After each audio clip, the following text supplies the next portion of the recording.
3.8 so 9th offline class வந்திருக்கீங்க, இதோட review சொல்லு ப்ரோ. ப்ரோ எனக்கு தெரியாது ப்ரோ, எனக்கு 0 லைன் சொல்லி கொடுங்க அப்படின்னு சொன்னேன்.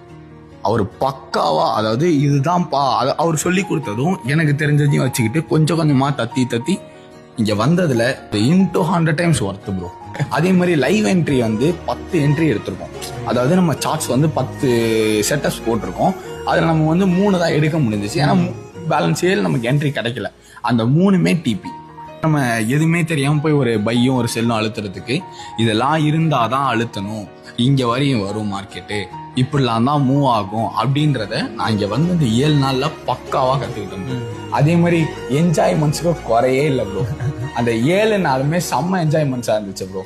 அதாவது இவங்க மென்டருன்றதை விட ஃப்ரெண்ட்லியா செம்ம ஜெல்லா, அது இது எப்படி சொல்றேனே தெரியல, அவ்வளோ ஒரு வைபா இருந்தாங்க ப்ரோ. அந்த 7 நாளுமே அவ்வளோ கேரிங்கா பாத்துக்கிட்டாங்க. அதாவது நம்ம ஒரு அகாடமி போறோம் அப்படின்னா இப்போ வந்து ஸ்டாஃப் இருப்பாங்க, அவங்ககிட்ட ஐயோ நம்ம இதெல்லாம் போய் கேட்க கூடாதோ ஒரு அந்த ஃபியரே இருக்காது. இங்க அப்படி இல்லவே இல்லை, அவ்வளோ ஜெல்லா. அதாவது ஒரு ஃப்ரெண்ட் டு ஃப்ரெண்ட் ஒரு 7 நாள் வந்து ஒரு ரெசார்ட்ல நம்ம பசங்களாம் வந்து எப்படி இருந்தா இருக்கும், அதே மாதிரி அந்த ஹாப்பினஸ், அதாவது அந்த என்ஜாய்மெண்ட்டுக்கு குறையே இல்லை ப்ரோ.